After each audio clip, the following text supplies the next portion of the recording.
بزدل آدمی کا خدا کے راستے کی طرف دعوت دینا نہیں، ذاتی چوٹ لگے اور جو بلبلے کی طرح بیٹھ جائے وہ آدمی خدا کے راستے کی طرف دعوت نہیں دے سکتا۔ خدا کے راستے کی طرف دعوت جو شخص دے سکتا ہے وہ ہے جو سخت سے سخت دشمنی کے ماحول میں، مخالفت کے ماحول میں، خطرات کے ماحول میں اسلام کا علم لے کر اٹھ جائے اور کوئی پرواہ نہ کرے کہ نتائج کیا ہو۔ رسول اللہ صلی اللہ علیہ وسلم کی اپنی ذات اس شجاعت کا مکمل نمونہ ہے۔ مکہ معظمہ میں کھلا آپ نے دعوت اسلام پیش کی، ان لوگوں کے درمیان پیش کی جو آپ کے خون کے پیاسے ہو گئے، جنہوں نے کوئی کسر اٹھا رکھی آپ کو ظلم کا نشانہ بنانے میں اور آپ کے ساتھیوں کو ظلم کا نشانہ بنانے میں، لیکن ایک لمحے کے لیے بھی آپ نے اپنی دعوت کو چھوڑنا قبول نہیں کیا، بلکہ مسلسل 13 سال تک اس ماحول میں اپنی دعوت پیش کرتے چلے گئے اور ہر قسم کی سختیاں مصیبتیں برداشت کرتے چلے گئے۔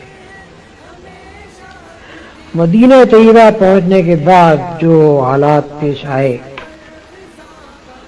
بڑی خطرناک لڑائیوں میں جہاں کے بعض اوقات صرف تنہا آپ رہ گئے تھے یا 2-3 آدمی آپ کے ساتھ تھے، اس حالت میں بھی رسول اللہ صلی اللہ علیہ وسلم کا قدم کبھی پیچھے نہیں ہٹا، بلکہ غزوہ حنین کے موقع پر جبکہ مسلمانوں کو تقریباً شکست ہو گئی تھی اور لوگ بھاگے چلے جا رہے تھے، اس وقت یہی نہیں کہ رسول اللہ صلی اللہ علیہ وسلم اپنے مقام پر رہے، نہیں بلکہ برابر آگے بڑھتے چلے دشمنوں کی طرف، اور اس بات کو چھپایا بھی نہیں کہ میں کون ہوں۔ فرمایا کہ انا النبی لا کذب، انا ابن عبد المطلب، میں نبی ہوں، جھوٹا نہیں ہوں، میں ابن عبد المطلب۔ یا دوسرے الفاظ میں آپ نے عین حالت جنگ میں اس وقت جبکہ آپ بالکل 2-3 آدمیوں کے ساتھ تنہا رہ گئے تھے اور دشمنوں کے نرغے میں تھے، اس وقت بھی علل اعلان یہ کہا کہ ہاں میں نبی ہوں۔ تو اتنا شجاع اور بہادر ہونا چاہیے اس شخص کو جو اللہ کے راستے میں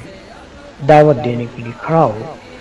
اگر کسی شخص کے اندر ہمت اور جرأت اور بہادری موجود نہ ہو تو وہ اس راستے میں کھڑا نہیں ہو سکتا،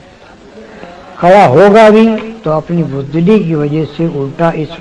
اس مشن کو نقصان پہنچا۔